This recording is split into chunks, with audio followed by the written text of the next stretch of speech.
Toma seu assento. Vem. Que bom que você veio, meu amado. Que bom que você está aqui. É uma honra poder ministrar neste lugar. É uma honra poder falar à igreja nesta manhã. Olha o tema que está na lousa. Olha o tema. Você entendeu alguma coisa?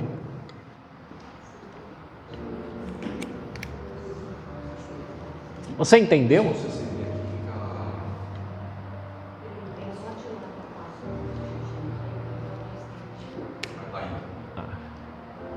Você entendeu esse tema? O Espírito Santo fala comigo nesta manhã. 70 vezes 7, ou 490 vezes. Eita! Por dia. Por dia. Mas sabe que quando Jesus falou sobre este número,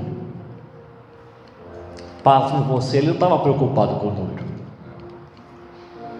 O que ele diria para mim e para você é de forma infinita. É infinito. Não é 490 vezes. É um limite, Pedro. Pedro, você está aí? Pedro, 490, só para você ter uma ideia, Pedro.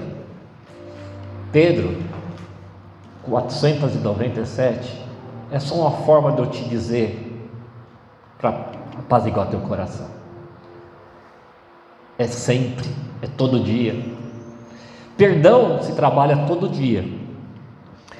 E o teólogo, escritor, profeta C.S. Lewis disse que é mais fácil falar sobre perdão do que perdoar. Olha a minha posição que maravilhosa. É mais fácil falar de perdão do que perdoar. É mais fácil falar de perdão até ter alguém para perdoar. Ontem foi uma pessoa da minha casa e eu falei sobre perdão para ela, por coincidência, e foi uma necessidade. Mas eu falei, quem estava na situação era eles. Olha como que é fácil falar, perdoa teu vizinho, perdoa teu irmão do lado, perdoa o pastor da igreja, perdoa. Amar a todos é fácil. O desafio é amar quem persegue a gente, ou quem traz uma palavra dura que machuca, ou algo que nos fere a alma profundamente. E eu queria abrir um parênteses aqui para você, para falar, e eu gosto de falar um pouco de mim, para que você saiba que você não está só na jornada. Você não é um pássaro perdido, que só você sofre. E eu vou te falar, tem muita gente sofrendo, doente e ferido por causa de perdão. E eu posso falar sobre perdão porque eu tive que experimentar isso na minha própria vida. E se eu perguntasse, fizesse uma enquete aqui, quem nunca teve que perdoar, seria mentira. Se você falasse, não, eu nunca precisei perdoar ninguém. Ou eu não preciso perdoar alguém hoje. Porque hoje, meu amado, é dia de perdão. É dia que nós temos que tomar uma decisão profunda, real e verdadeira. Fazer uma autoanálise daquilo que está no nosso coração nesta manhã. E está faltando gente aqui que precisaria ouvir sobre isso.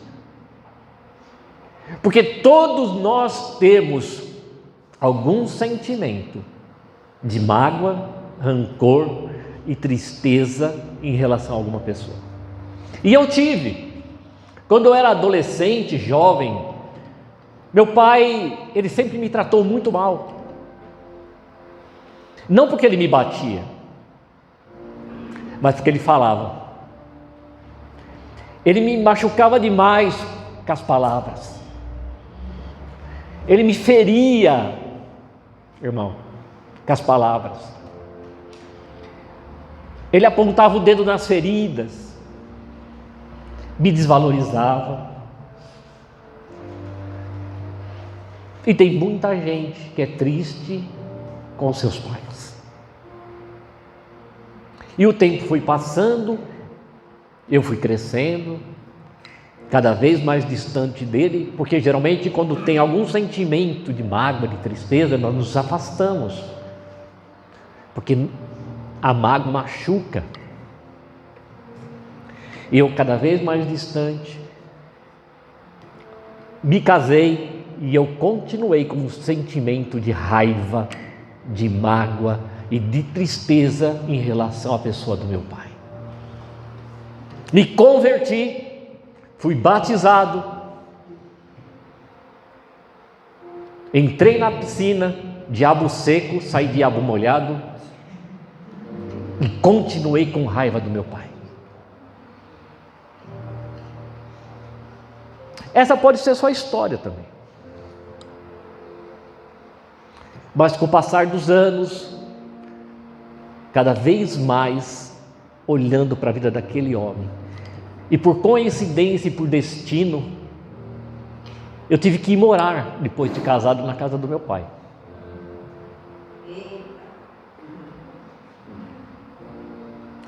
Eu acho que aquilo não foi um favor que ele me fez, foi uma bênção que ele me fez, porque teve uma situação ali que ele me machucou profundamente. Eu só tinha o Luiz como filho, ele devia ter uns 4 anos, 5 anos naquela época, se não fosse menos.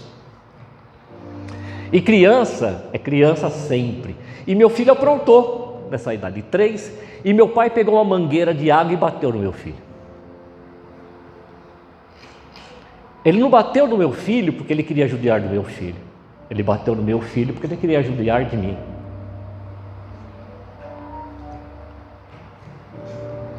E o sentimento que eu tinha por ele aumentou.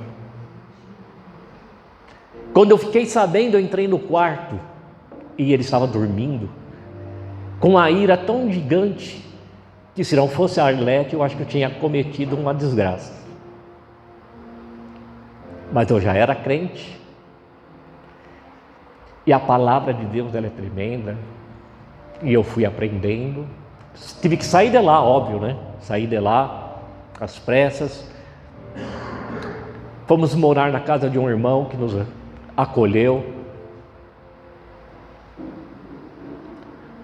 E na medida que a gente caminhava e aprendia mais da palavra de Deus, eu consegui perdoar meu pai. Hoje eu não tenho um sentimento qualquer de tristeza por ele, e ele já faleceu, ele já não está mais entre a gente. E ele também mudou no decorrer da jornada, melhorou bastante, se tornou um homem, se não muito melhor, mas bem melhor do que era. E eu consegui perdoar meu pai.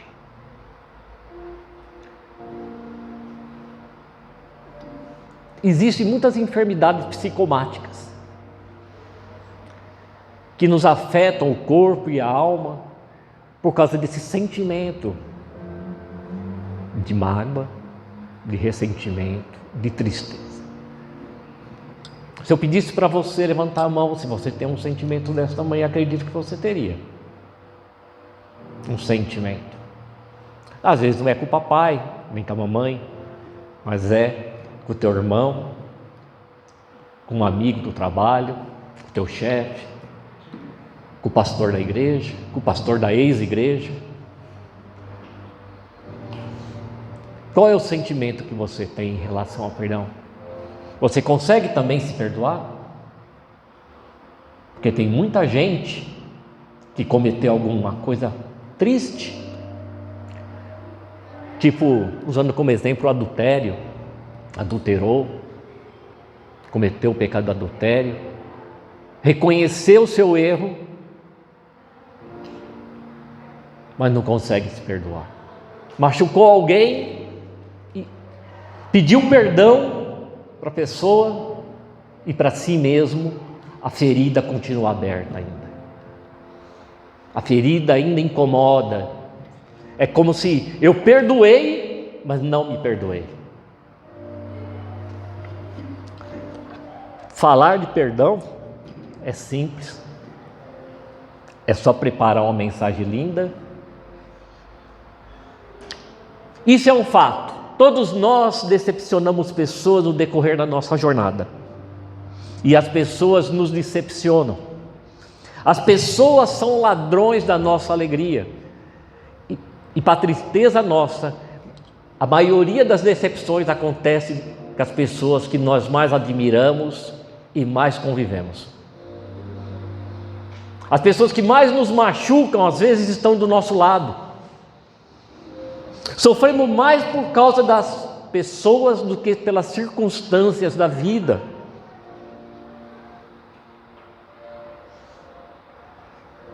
Vivemos num mundo ferido, doente e cheio de mágoas. E para uma análise triste, o pecado mais presente no mundo é o pecado da mágoa.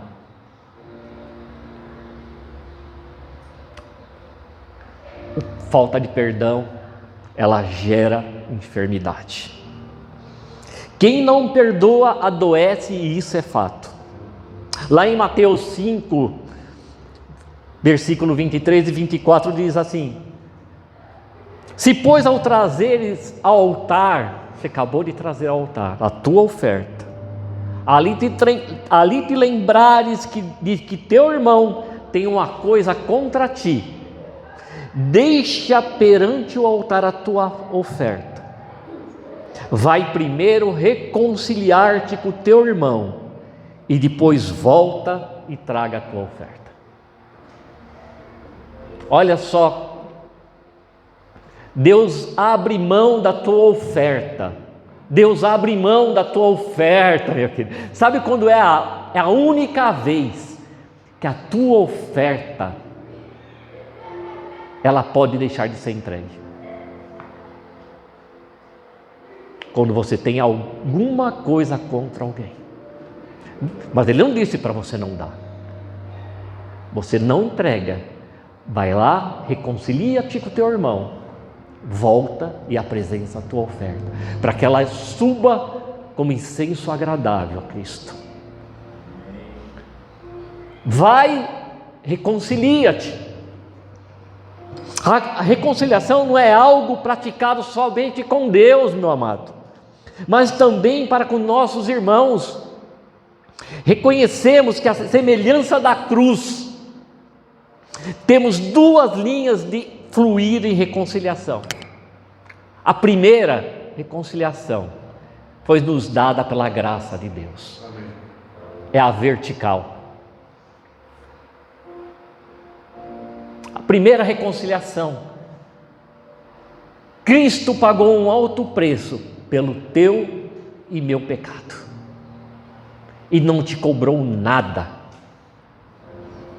E a segunda reconciliação é a horizontal, entre os irmãos, entre as pessoas. É o mesmo perdão que recebemos de Deus, nós devemos praticá-lo. É o mesmo perdão.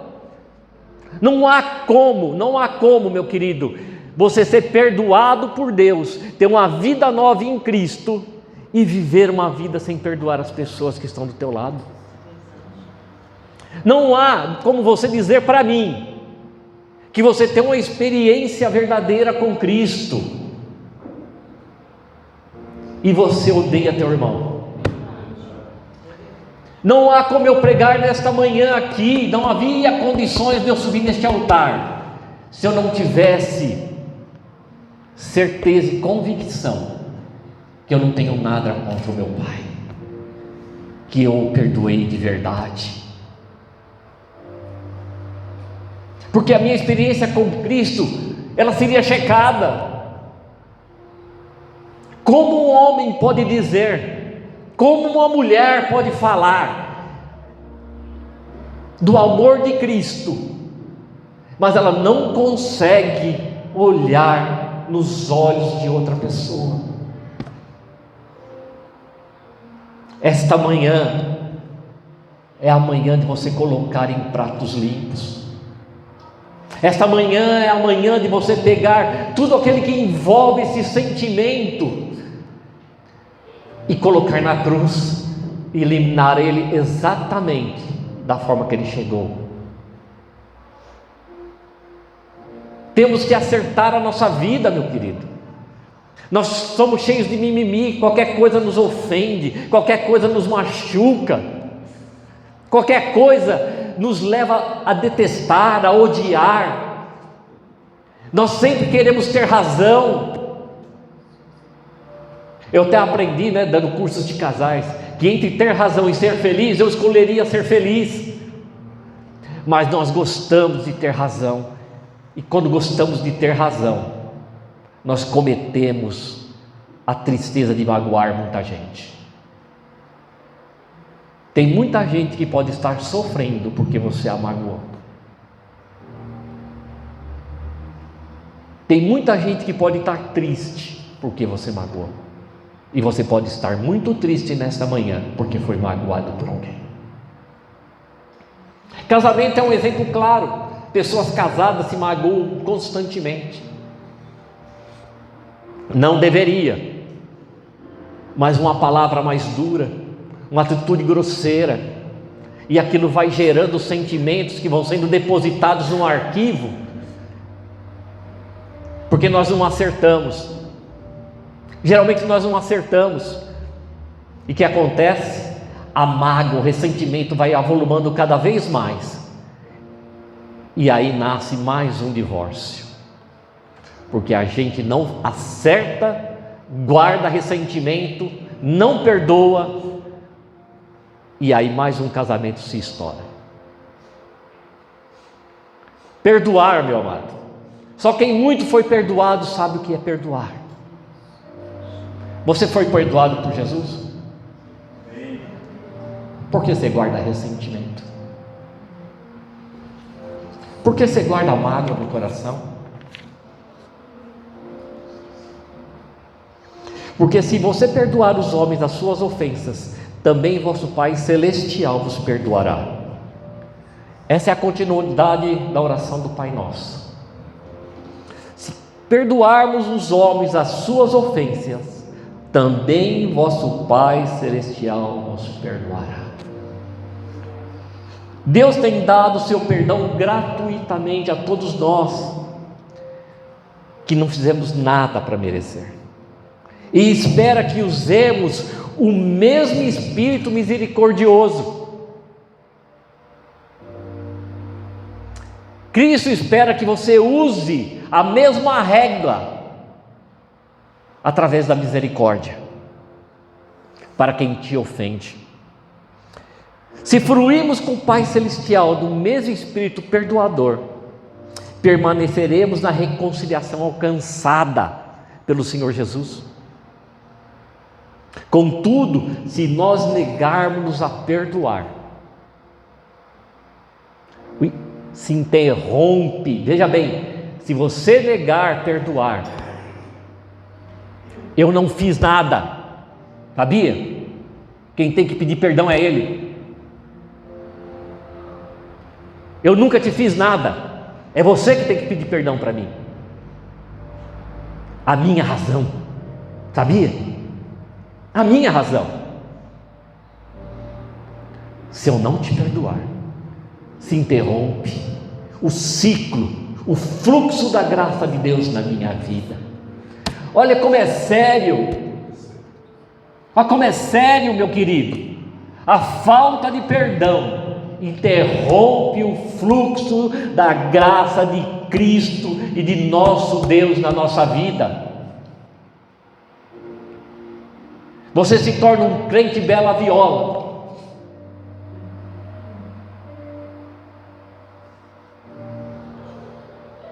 A nossa relação vertical com Deus é comprometida.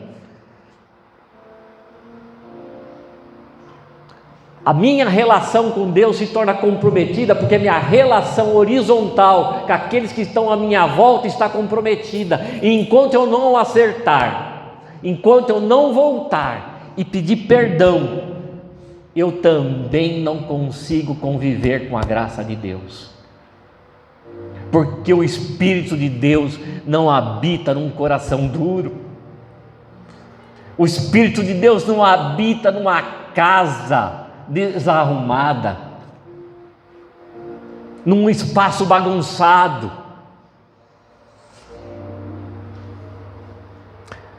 Abra a tua Bíblia lá em Mateus 18, 23.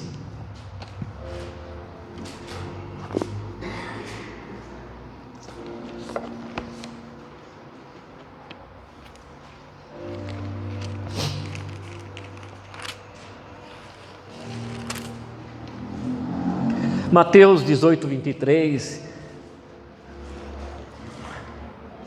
diz assim: por isso o reino dos céus é semelhante a um rei que resolveu ajustar contas com os seus servos. E passando a fazê-lo, trouxeram um que lhe devia 10.000 talentos. 10.000 talentos é um valor impagável. É como se você hoje devesse aí 2 milhões de dólares. Alguém disse que 10.000 talentos seria mais ou menos 200.000 dias de trabalho.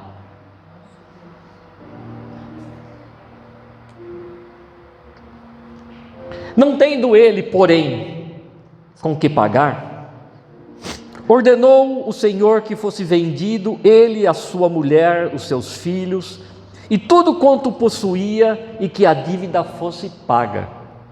Então o servo, prostrando-se reverente, rogou-se: sê paciente comigo, e tudo te pagarei. E o senhor daquele servo, se compadecendo dele, mandou-o embora e lhe perdoou a dívida. Saiu, porém, aquele servo e encontrou o seu conservo, que lhe devia 100 denários, R$1.000. Um dia de trabalho, R$200. E agarrando, o sufocava, dizendo: paga-me o que deve. Então o seu conservo, caindo-lhe aos pés, lhe implorava: sê paciente comigo, e eu te pagarei. Ele, entretanto, não quis, antes indo, o lançou na prisão, até que saldasse a dívida. Vendo os seus companheiros o que havia feito, entristeceram-se muito e foram relatar ao Senhor o que acontecera. Então o Senhor, chamando-o, lhe disse: servo malvado, perdoei-te aquela dívida toda porque me suplicaste. E não devias tu igualmente compadecer-te do teu conservo, como também eu me compadeci de ti? Indignando-se, o seu senhor o entregou aos verdugos, abre aspas, atormentadores, até que lhe pagasse toda a dívida. Assim também meu Pai Celestial vos fará, se do íntimo não perdoares cada um ao seu irmão. Que o Senhor nos livre, que essa palavra não precise ser aplicada a mim e a você.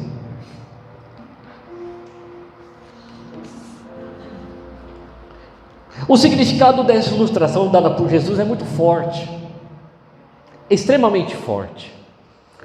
Temos um rei e dois tipos de devedores. A palavra aqui ela ilustra o reino de Deus. Então o rei é a figura do próprio Deus. O primeiro devedor tinha uma dívida impagável. Esse era você, esse era eu.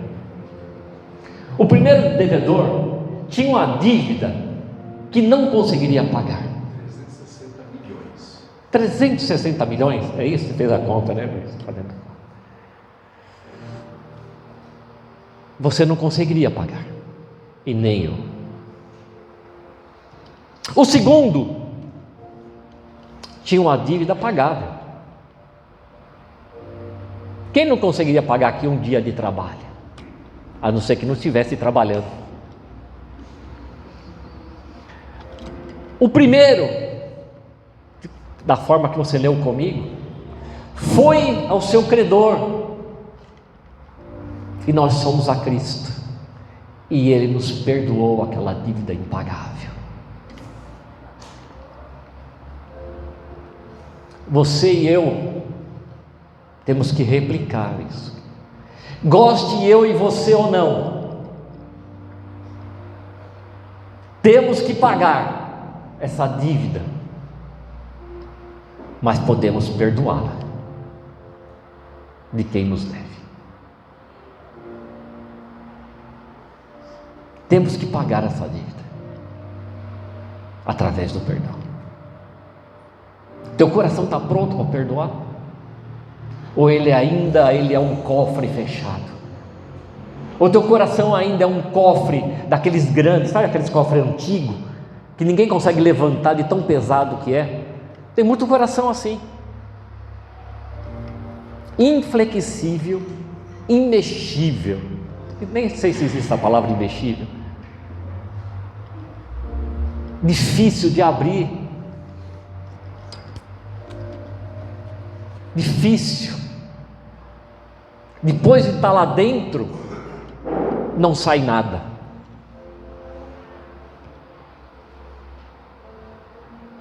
Deus, em sua infinita bondade, nos perdoou.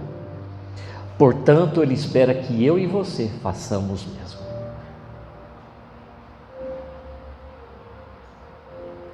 Não fazer que nem o servo que foi perdoado, mas se esqueceu de replicar a mesma graça alcançada.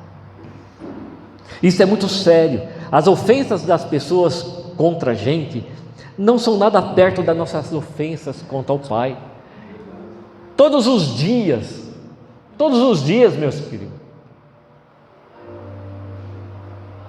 todos os dias nós precisamos pedir perdão, porque todos os dias você comete alguma coisa que não agrada ao Pai. E esse Pai é tão generoso, tão compassivo, tão paciente, tão misericordioso, tão bondoso, tão longânimo. Ele olha para nós com os olhos de misericórdia, entende o teu pedido de perdão e te perdoa de todas as coisas. Com que olhos você olha o teu devedor? Com que olhos você olha para as pessoas que te ofenderam na jornada? Com que olhos você olha para o teu pai que te abusou, que foi atrevido, que passou dos limites da paternidade? Com que olhos você olha para tua mãe que não foi presente, que te abandonou? Com que olhos você olha para aquele amigo seu que você era a pessoa que mais confiava e te traiu, te apunhalou? Com que olhos você olha para tua irmã, para o teu irmão, que você não esperava aquela atitude e cometeu aquela atitude? Com que olhos você olha para a tua mulher que está do teu lado e falou alguma coisa que você não entende que pode ser bom e você não consegue perdoar? Abre o cofre, meu querido, abre o cofre nessa manhã, lança fora tudo isso, para que você seja curado nas suas emoções, para que você seja curado nos seus sentimentos, para que você consiga liberar perdão nesta manhã, que você consiga liberar a tua vida para prosperar. Tem muita gente que não prospera porque não perdoa, muita gente que está enferma porque não perdoa, muita gente que está doente porque não perdoa, muita gente que está sofrendo porque não perdoa. Muita gente vai ficar enferma porque não perdoa. Perdão não é um sentimento. No dia que eu sentir aquele arrepio na coluna, é hoje. O arrepio da coluna nunca vai chegar, meu amado. O arrepio da coluna nunca vai chegar. Sentimento não adianta. Perdão é decisão. Perdão é decisão. Eu decido nesta manhã perdoar aqueles que me ofenderam. Eu decido perdoar, e aí eu serei liberto. Eu vou me reconciliar, eu vou me ajustar.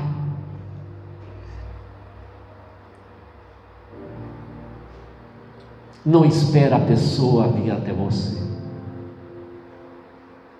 Perdoa. Não espera a pessoa vir até você pedir perdão. Acerte. Não espera as pessoas irem correndo pedir perdão para você. Faça você a tua parte. Ai, mas se ela, Wilson, e se ela não olhar para mim, e se ela não me ouvir, faça a tua parte. Não espera ninguém chegar em você, porque esse dia pode nunca chegar, e ter mágoa, tristeza, é como estar preso, acorrentado com outra pessoa, preso. Para onde ela for.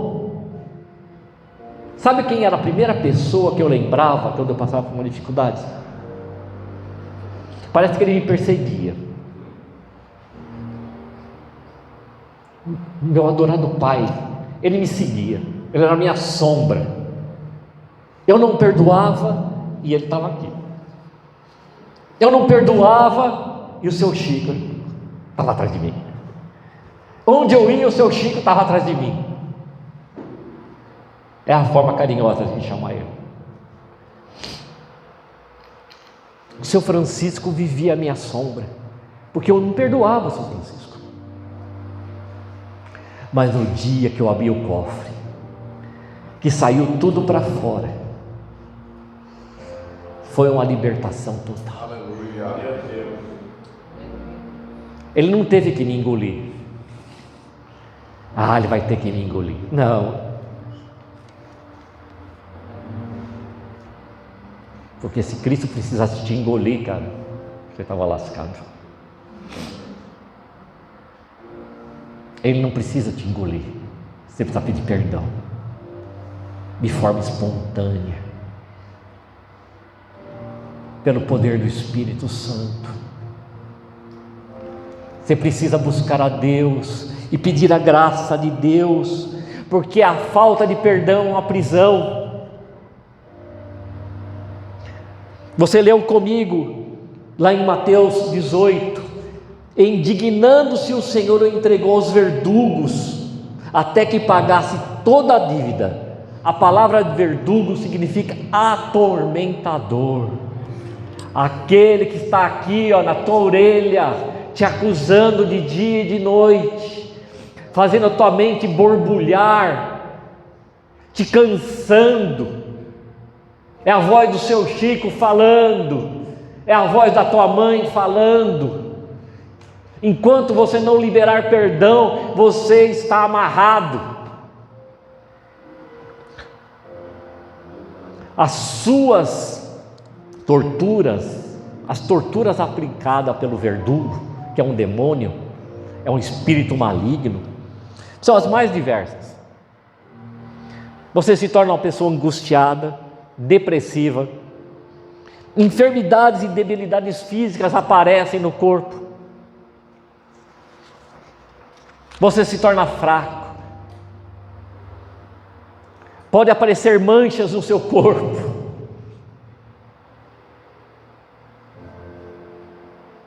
o corpo precisa expelir alguma coisa. O que ele faz? Cria uma enfermidade que sai através dos seus poros, enche o corpo, você adoece, você fica fraca. Pessoas que já foram traídas sabem muito bem que é isso. Mas no dia que a libertação vem, tudo aquilo que expeliu some, porque a pureza do Espírito Santo desce sobre você. E aonde o Espírito Santo habita, não tem como os poros se tornarem inflamados. Meu querido, minha querida, você está sofrendo de bobeira, você está chorando de bobeira. Chegou a hora da tua libertação. Aleluia. Chegou a hora, hoje de manhã é a hora da nossa libertação, é a hora de dizermos: eu me liberto daquele passado, desse atormento, porque Cristo me libertou, e eu libero também todas as pessoas que me judiaram, todas as pessoas que me machucaram, todas as pessoas que me infligiram algum dano. Eu perdoo nesta manhã para ser liberto de verdade e poder viver uma vida abençoada, uma vida abençoada. A pessoa tem que pedir o perdão ou merecê-lo para ser perdoada? Não, devemos perdoar como Cristo nos perdoou. Você não precisa esperar, porque se você esperar a pessoa pedir perdão, você não vai nunca se liberar. Antes, sede uns para com os outros bondosos, compassivos, perdoando-nos uns aos outros, como também Cristo vos perdoou. O que você fez para merecer o perdão de Cristo? O que você fez para merecer o perdão de Cristo? O que você fez para que Cristo te perdoasse? Eu ouvi uma freira e ela disse assim: o perdão é o amor em ação, é uma forma do amor agir. O perdão é o amor trabalhando. Se você diz que é crente, e o crente expressa a vida de Cristo através do amor, então você não pode ficar preso à falta de perdão. Chegou a hora de você colocar o teu coração para trabalhar. Chegou a hora de você colocar o teu coração para agir. Que saia amor do teu coração nesta manhã. Que saia amor deste coração nesta manhã, e você possa liberar todos aqueles que te machucaram de uma forma e de outra. Há limites para perdoar? Há limites para perdoar? Abra a tua Bíblia lá em Mateus 18, 21. Está um pouquinho para cima do texto que você estava. Se você está com a Bíblia aberta, você já está lá no capítulo 18, você leu o 23 comigo, agora nós vamos ler o 21 e o 22. Esse cara aqui é fantástico. Esse Pedro, ele é fantástico.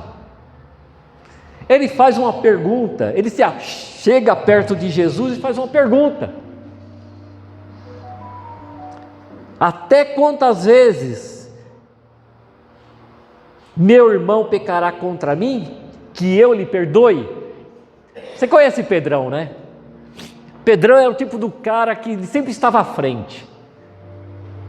Ele faz uma pergunta para Jesus e responde. Olha lá, olha aí na tua Bíblia. Ele faz uma pergunta para Jesus. Ele acabou de fazer uma pergunta: Jesus, quantas vezes eu tenho que perdoar meu irmão? Uma vez só? 7? Ele mesmo responde. Esse cara é fantástico. Esse cara é fantástico. Aí Jesus no 22 diz assim: ô Pedrão, você é muito lerdo, calma, eu não te digo 7, eu